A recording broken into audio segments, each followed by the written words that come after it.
Good evening, everyone. I'm Vlad here at Pepsi Center. It is Wednesday, November 14th, 2018. The Colorado Avalanche welcoming in the visiting Boston Bruins to Pepsi Center for their first of a two-game homestand. And raise your hand if you were a little worried about tonight's contest. Yeah, right here. I was. So maybe not so much worried as I was cautiously optimistic. Okay, I was worried. Let's go ahead and get right into it. This was a game that definitely had marquee matchup written all over it. Top line of the Avs, of course, one of the best lines in hockey, going up against the top line of the Bruins. Also one of the best lines in hockey, which was going to be the immovable force meeting the immovable object and coming out on top. Let's get to it. So the first period started off with a pretty good back and forth, not a lot of chances for either team. And then the Bruins would get their first shot.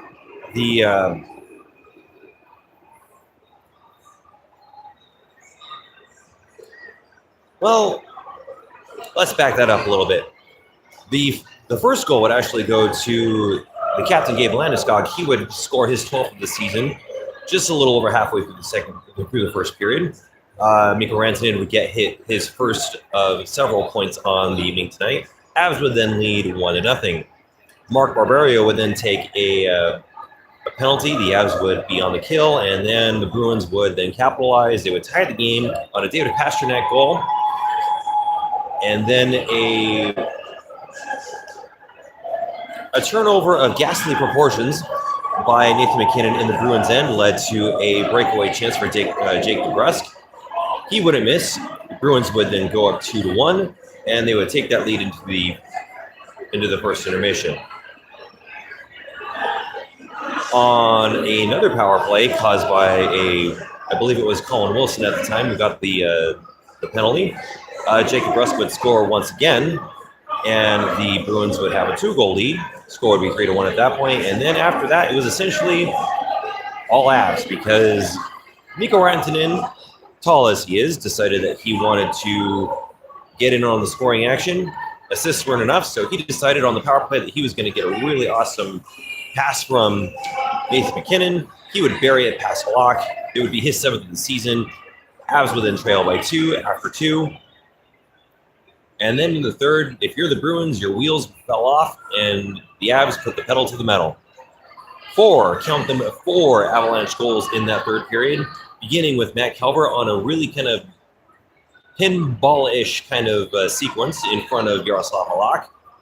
It would somehow squeak by the Bruins goaltender, and that would be the game-tying goal. That would be Calvert's 2nd of the season. No assists on the play. And then Nathan MacKinnon would get the go-ahead goal coming down the right wing boards, and he would just fire a laser past Halak. Avs would have their second lead of the game. At that point, it was a 4-3 score. Rantanen with another point. Ian Cole getting assists as well. Tyson Jost would then get a power play goal shortly thereafter, his 3rd of the season. Sam Girard and Alex Kerfoot would get the assists. And finally, on Patrice Bergeron's last-minute penalty, Alex Kerfoot would put a button on the game with his power play goal, 4th of the season. Carl Soderberg and Sam Girard getting the assists upon that. Your final, Avalanche 6, Boston 3. It really kind of had the hallmarks of the Avalanche really looking like this was going to get away from them. That the game really could have turned on that MacKinnon turnover, no pun intended, but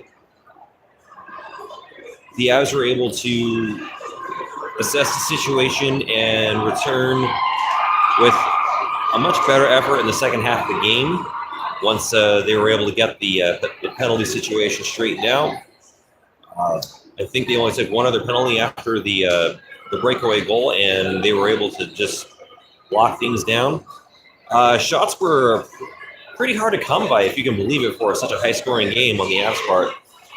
The Bruins outshot the Avs 10-7 in the first. The Avs then outshot the Bruins 7-4 in the second. And then they would outshoot the Bruins again in the third, 9-11, for a total of 25 shots to the Bruins 23. Your 3 stars of the night are Mikko Rantanen. He's the first star of the game. Nathan McKinnon would be the second star of the game. And Jake Brusk would be the third star of the game. In comparison to how the Avs played on Wednesday of last week against the Predators, definitely a much better effort. I mean, the win aside, the Avs looked more engaged even with the mistakes that they were making. They had a great start. It wasn't going to be a blow your doors off kind of start, but it was good. It was a consistent effort, and then, of course, they got that early power play goal, and then it was just mistakes that doomed them to fall behind by a couple of goals. Of course, we could talk about the turnover by McKinnon in the Bruins zone, but one thing that stood out to me was that the Bruins, to that point in the contest, were taking advantage of just Avalanche mistakes. The Avs, of course, would then return the favor on the power play. So, not to use a tired old cliche about hockey and capitalizing on your chances, but the Avs definitely made the Bruins pay for their mistakes. Of course, the Bruins did the same early on. So, it was a good come-from-behind effort from the Avs tonight to hang with definitely one of the most potent lines in hockey and come out with a very solid and productive effort from the first line tonight. There were some good moments that I saw from some other guys. Barbario, of course, he made up for his penalty with some good individual play in the contest. Tyson Jost, he was looking all right. Carl Soderberg, he had a pretty good game as well. Ian Cole did what, unfortunately, Nikita Zadorov could not do. He took a dude down and escaped the penalty box. Unfortunately, for Zadorov, him being as much of a, I don't want to say a target, but at least someone who's marked because of his height, isn't quite so lucky. But Cole had a really good game tonight, I thought.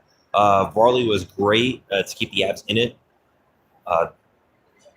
There were a lot of pings on Varley's goalpost and on the crossbar, so this game could have easily run away for the Bruins if not for a little bit of luck, and you need a little bit of luck to keep keep your team's spirits up. So overall, it was a little bit clinch-worthy there in the first half, but Pepsi Center fans go home happy, unless you're wearing a Bruins jersey, and then you left not quite so happy. So